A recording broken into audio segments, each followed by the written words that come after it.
On accueille notre prochaine speaker, qui est une victimologue spécialisée dans les violences sexuelles en zone de conflit. Elle dirige le projet Recréation, qui propose des ateliers de danse comme thérapie à 600 femmes chaque année.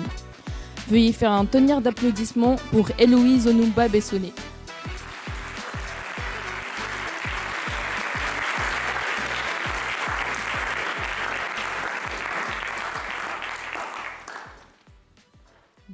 Bonsoir. Est-ce que vous m'entendez? Ça va? Bon, en tout cas, c'était une magnifique performance, donc je suis ravie de passer après, puisqu'on va continuer sur le mouvement et sur la danse. Bonsoir à vous toutes et à vous tous. Je suis vraiment ravie d'être ici. Donc, comme on vient de le dire, je suis Héloïse Onumba Bessonnet, je suis la directrice de l'OBA. Et aujourd'hui, donc, je vais vous parler de notre structure l'OBA. Donc, l'OBA, c'est une association qui met l'art et qui propose l'art comme un levier de transformation sociale. L'art au service de la cité, et en particulier la danse. La danse comme outil de soins et de justice. L'art au service de la santé.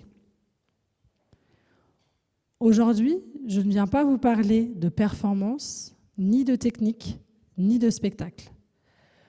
Je viens vous parler de mouvement et de santé mentale. Parce qu'en 2025, l'une des plus grandes urgences silencieuses de notre société, c'est comment prendre soin de nos santé mentales dans un monde qui nous empêche de respirer. Et si la réponse ne se trouvait pas dans la parole seulement, mais dans le corps, dans le mouvement, dans la danse. Aujourd'hui en France, plus de 13 millions de personnes vivent avec un trouble psychique. C'est énorme, c'est massif. Et pourtant, on en parle peu ou on en parle mal. Nos systèmes de soins sont saturés. On manque de psychiatres, de psychologues, de lieux d'écoute.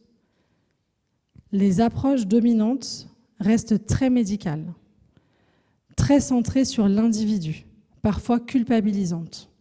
On va médicaliser l'épuisement, mais on interroge peu les causes systémiques. Le rythme est freiné. La pression de la performance, l'isolement, les discriminations, l'insécurité. On nous dit souvent « débrouille-toi avec ta souffrance », mais surtout « reste productive, reste productif ». Mais si on changeait de perspective? Et si on se disait que le soin n'est pas qu'un protocole, qu'il est aussi une expérience collective, un espace de présence, un retour à soi à travers les autres. Et surtout, si le soin passait par le corps, par le lien, par le mouvement. Le mot émotion vient du latin emovere, mettre en mouvement. Nos émotions ne sont pas des faiblesses. Ce sont des signaux, des forces vitales, des énergies en circulation. Mais dans nos sociétés, on a appris à les contenir, à les enfouir, à les rationaliser, à les taire. Chez l'OBA, on fait le pari inverse. Accueillir l'émotion, la traverser, lui donner forme dans le mouvement. On ne cherche pas à calmer les émotions, on cherche à les danser, à leur donner un espace d'expression sans filtre et sans jugement. Parce que parfois, il n'y a pas de mots pour ce qu'on traverse, mais il y a un geste, une vibration, une respiration. Recréation, c'est un atelier que nous avons créé pour des femmes survivantes de violences en situation de grande précarité ou d'isolement. Pas besoin de savoir danser, pas besoin de savoir parler, juste être là, respirer, bouger, ressentir. Pendant plusieurs semaines, en collectif, les participantes traversent des étapes.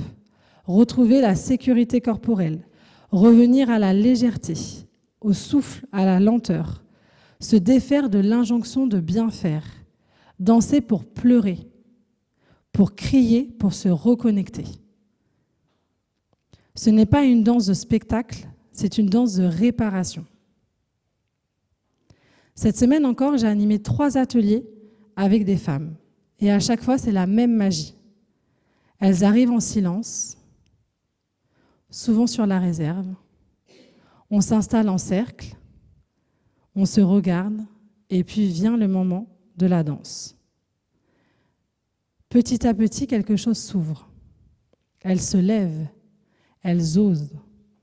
Elles dansent au milieu du cercle, les bras déployés, elles rient ensemble, et les mouvements se répondent. Et sans qu'un mot soit nécessaire, un lien invisible se tisse entre elles. Un lien indescriptible, mais bien palpable. On nous dit souvent, ce que vous entendez est dur, c'est violent. Et c'est vrai. Mais ce que l'on vit aussi, avec le temps, ce sont des moments de grâce à l'état pur. Une beauté brute et partagée, une réparation collective, silencieuse, mais immense. Et les résultats ne sont pas que ressentis, ils sont mesurés scientifiquement.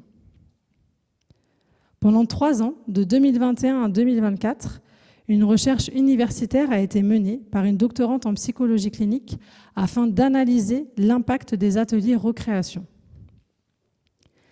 Cette recherche montre que la danse, utilisée à des fins thérapeutiques, contribue à réduire significativement les symptômes de stress post-traumatique.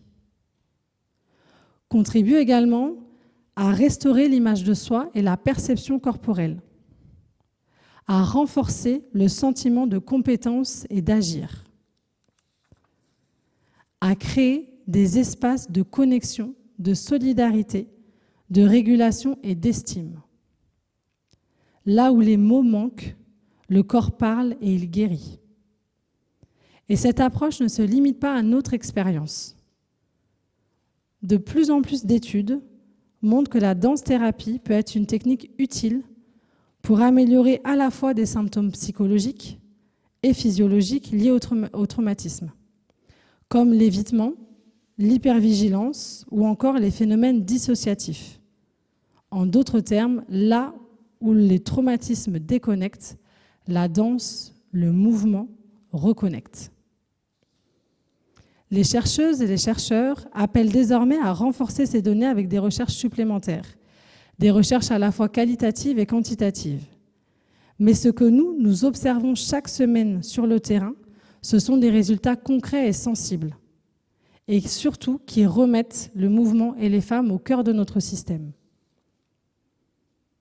Nous pensons que le soin ne se décrète pas, il se danse, il se construit dans les espaces où les corps sont autorisés à être, à trembler, à se reposer, à s'élancer, à respirer à leur rythme. Parce que la santé mentale, ce n'est pas qu'une question de traitement. C'est une question de dignité, de rythme et de justice. Dans nos ateliers, nous accueillons régulièrement des femmes qui dorment dans la rue.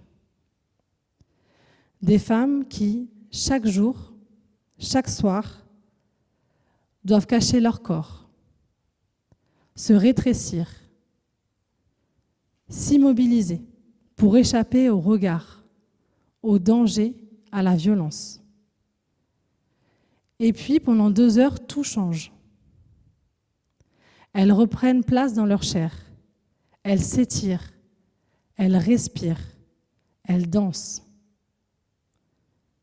Leur corps, qui souffre autant que leur psyché, retrouve de l'espace, du mouvement, de la vie.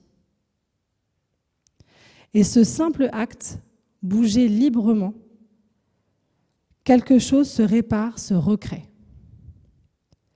Il est temps de décoloniser nos imaginaires du soin, de sortir du tout médical, du tout individuel, d'y remettre du collectif, du poétique, du corps vivant. Alors je vous pose la question, à vous ici, à Toulouse, et si bouger nous réparait? Et si danser devenait une politique publique? Et si le soin était aussi une affaire de rythme, de contact, de vulnérabilité? Je suis convaincue que nous devons repenser les conditions du bien-être, pas uniquement dans nos hôpitaux, mais également dans nos quartiers, dans nos entreprises, dans nos écoles. Et si le bas existe, c'est pour dire ceci: guérir, ce n'est pas redevenir comme avant, c'est devenir pleinement soi, en mouvement. Merci beaucoup.